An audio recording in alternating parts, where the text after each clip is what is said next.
Britain is in a state of moral panic, shocked by a series of murders, shootings and stabbings perpetrated by the supposedly weakest members of society, children. Since the beginning of this year, 18 children have been killed in London alone, and with antisocial behaviour, drugs and gun crime dominating the headlines, many are talking about Britain's broken society. If I compare it to America, it's like a walk in the park.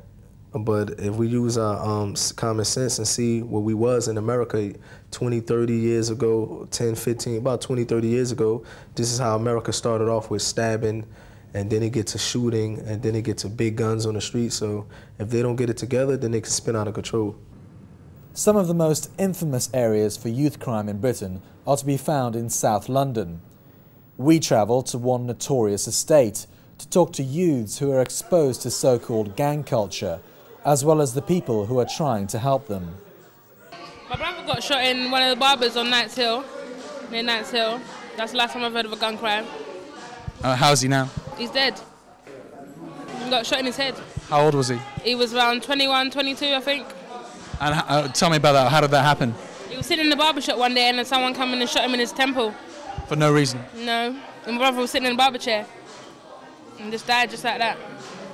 Well, there's a lot of violence around here. There's a lot of gun violence, knife attacks, a lot of drugs. There's a lot of domestic violence towards the young people.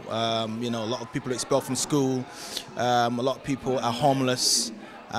So they basically drift into a life of crime, expelled from school. So it seems to be like a never-ending cycle which they can't get out of. So it's a very deprived area in terms of poverty, in terms of economically, and also socially as well. This youth centre in West Norwood tries to take kids off the streets and give them something constructive to do. Those who work here say it's a question of proper guidance and providing the right opportunities. I'm very much from the school of a whole village raises a child, not just the parents. And I think, you know, what communities have to do is they have to get together and try and work together to sort out these problems. We can't, you know, despite the guns and the knives, we can't bow down to fear from our own children. We have to somehow, as adults, step to the plate and actually control what's going on, control what our kids are doing. Many in Britain feel that family breakdown, educational failure and welfare dependency are creating a new generation of out-of-control youngsters. And if initiatives such as this one fail, the implications for Britain's future social cohesion are very serious indeed. Roshan Mohammed Saleh, Press TV, London.